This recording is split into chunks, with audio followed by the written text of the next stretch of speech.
समीक ऋषि की कुटिया में गए, उनको प्यास लग गई और कोई जलाशय नहीं मिला, तो वो समीक ऋषि की कुटिया में चले गए।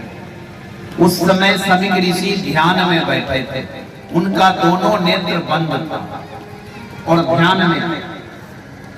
तो परीक्षित जी को लगा कि ये महात्मा ढोंगी है, पाखंडी है, हमको जल नहीं देना चाहता, इसलिए आंख बंद कर कर। जबकि ऐसी बात बिल्कुल नहीं थी। उस समय समीक ऋषि ध्यान में बैठे थे, ध्यान में। अच्छा, आप लोग ध्यान करते हैं कि नहीं? थोड़ा हाथ उठा के बताना, कौन कौन ध्यान करते हैं? अरे वाह, इतने सारे लोग ध्यान करते हैं। अच्छा, एक चीज पूछूं आप लोगों से, आप लोग जब ध्यान लगाते हो तो कुछ सुनाई पड़ता है? अगर ध्यान लगाते हैं तो आपके पास कोई आया या आपके अगल बगल कोई घूम रहा है, कुछ बोल रहा है, तो आपको सुनाई देता है? सुनाई देता है तो आप बताइए, नहीं देता है तो नहीं। सुनाई नहीं देता है। यदि ध्यान देंगे, ध्यान है क्या, इसको मैं बताने जा रहा हूं कि ध्यान योग क्या है। ध्यान से सुनना, ध्यान योग क्या है।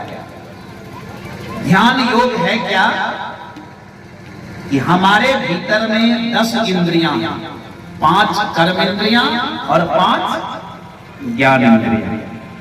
हमारी इंद्रियों की 2 अवस्था है, एक अंतर्मुखी, एक बहिर्मुखी।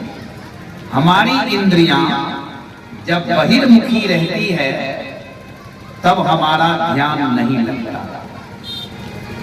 जब तक इंद्रियां बहिर्मुखी रहेगी तभी तक संसार का अनुभव होगा। जब ही इंद्रियां अंतर्मुखी हो जाएगी बस संसार का अनुभव होना बंद हो जाएगा। क्यों? जब हम अपनी इंद्रियों को बहिर्मुखी से अंतर्मुखी कर देते हैं तो जब तक वह अंतर्मुखी से फिर बहिर्मुखी नहीं होता तब तक का जो समय है उसी को ध्यान, मेडिटेशन, ध्यान योग कहा जाता है।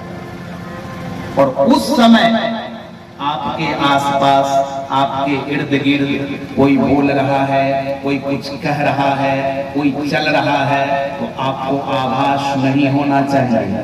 यदि आपको आभास होता है तो आपको ध्यान लगाने नहीं आता है, और यदि आभास नहीं होता है तो समझिएगा ध्यान लगाने आता है। तो जितने लोग हाथ उठाए, बताइए आपको आभास होता है? नहीं, तो ठीक है, ध्यान लगाने आता है, कोई दिक्कत नहीं है। इसका मतलब ध्यान आपका लगता है। अब देखते, हमारी इंद्रियों का राजा कौन है? मन। इंद्रियों को नियंत्रित कौन करता है? मन। गीता में कृष्ण ने अर्जुन से कहा, इंद्रिया नाम मनश्चास्मि। इंद्रियों का राजा कौन है? मन। अब मन का मालिक कौन है? बुद्धि। अब बुद्धि का मालिक कौन है? आत्मा। अब ध्यान लगाना है तो कैसे लगाएंगे? संसार से इंद्रियों को हटाकर मन में लगाकर, अब मन को बुद्धि में समर्पित कर दो, अब बुद्धि को आत्मा में लगा दो, बस ध्यान हो। फिर लौटना है तो आत्मा से बुद्धि को हटा दो, फिर बुद्धि से मन को हटा दो, अब मन से इंद्रियों को हटा दो। जैसे मन से इंद्रियां हटेंगी फिर अपना काम करना शुरू कर देंगे। कान सुनने लगेगा, आंख देखने लगेगी, सब शुरू हो जाएगा। त्वचा स्पर्श का अनुभव, इसी को ध्यान योग कहते हैं। कछुए को देखो, कछुआ उड़, कछुआ जब चलता है तो अपना अंग निकालकर धरती पर रेंगने लगता है, लेकिन जब वो अपने अंग को समेट लेता है तो बाहरी कोई भी प्रहार उसका कुछ बिगाड़ नहीं सकती। उसी प्रकार इंद्रियां खुल गई, ध्यान टूट गया। इंद्रियां बंद हैं, भीतर है, बाहर की ओर इंद्रियां नहीं है, बस इसी को ध्यान कहा जाता है। पहले यम करो, फिर नियम, फिर आसन, फिर प्राणायाम, फिर प्रत्याहार, फिर धारणा, फिर ध्यान। और जिसे ध्यान लगाने आता वही समाधि लगा सकता है। ध्यान ही समाधि का कारण है। बोलो राधे राधे।